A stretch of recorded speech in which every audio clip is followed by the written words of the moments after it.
নমস্কার বন্ধুরা, আমি সুপর্ণা আর আপনাদের সবাইকে স্বাগত সুপর্ণা রান্নাঘরে। তো আবারও হাজির হয়ে গেছি নতুন একটা রেসিপি নিয়ে। আর রেসিপিটি হলো ঢ্যাঁড়স দিয়ে চিংড়ি মাছ দিয়ে আলু দিয়ে ঝোল। আর অনেকেই তো ঢ্যাঁড়স চিংড়ি মাছের চচ্চড়ি খেয়েছেন বা ঢ্যাঁড়সকে অনেকভাবেই তো খেয়েছেন, কিন্তু এইভাবে একবার চিংড়ি মাছ দিয়ে ঢ্যাঁড়সের ঝোল বানিয়ে দেখবেন, খেতে কিন্তু অপূর্ব লাগে। ঢ্যাঁড়স দিয়ে চিংড়ি মাছের ঝোল করার জন্য ঢ্যাঁড়স তো এখানে লাগছে, আর ঢ্যাঁড়সের সাথে চিংড়ি মাছও নিয়ে নিয়েছি। তো চিংড়ি মাছগুলো আমি বেছে পরিষ্কার করে নেব, আর সাথে নিয়েছি পোস্ত, আর নিয়েছি কাঁচা লঙ্কা আর সর্ষে একসাথে বেটে নেবো। আর ঢ্যাঁড়সগুলো ছোটো ছোটো করে কেটে নিয়েছি, আর সাথে নিয়েছি আলু। আর এখানে দেখুন বন্ধুরা, কড়াতে তেল গরম করে ঢ্যাঁড়সগুলো আগে লাল লাল করে ভেজে তুলে নিয়েছি। তারপরে দিয়ে দিচ্ছি ওই একই তেলে মধ্যে আলু। তো আলুগুলো একইভাবে লাল লাল করে ভেজে তুলে নেব, আর যাতে তাড়াতাড়ি ভাজা হয়ে যায় সেই জন্য আলুর মধ্যে দিয়ে দিচ্ছি কিছুটা পরিমাণে নুন।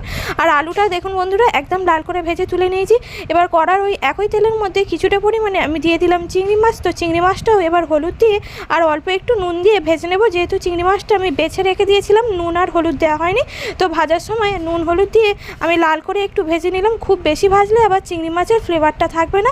তারপরেই আমি দিয়ে দিলাম আদা রসুন বাটা। তো আদা রসুন বাটাটা ভালোভাবে কষিয়ে নিলাম। তো কষানোর পরে এবারে আমি দিয়ে দিচ্ছি সর্ষে পোস্ত কাঁচা লঙ্কা বাটা একসাথে। তো এবারে আমি দিয়ে আবারও মশলাটা ভালোভাবে কষিয়ে নেবো। আর এই সময় গ্যাসের ফ্লেমটা একটু মাঝারি আঁচে রাখবেন, নাহলে মশলাটা পুড়ে যাওয়ার সম্ভাবনা থাকতে পারে।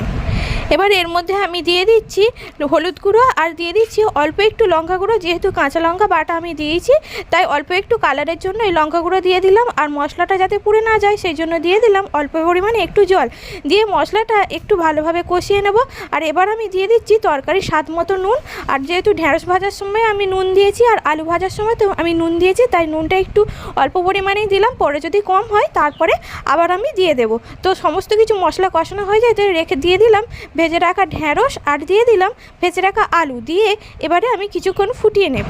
আর দেখুন বন্ধুরা, তরকারির ঝোলটা একদম ফুটে উঠেছে। তো এবার আমি নামিয়ে নেব। আর দেখুন তরকারিটা নামানোর পরে খেতে কিন্তু দারুণ হয়েছিল, আর দেখতেও কতটা সুন্দর হয়েছিল। আর রেসিপিটি যদি ভালো লাগে তাহলে লাইক শেয়ার কমেন্ট করবেন, আর চ্যানেলে নতুন হলে চ্যানেলটি সাবস্ক্রাইব করে পাশে থাকার অনুরোধ রইল।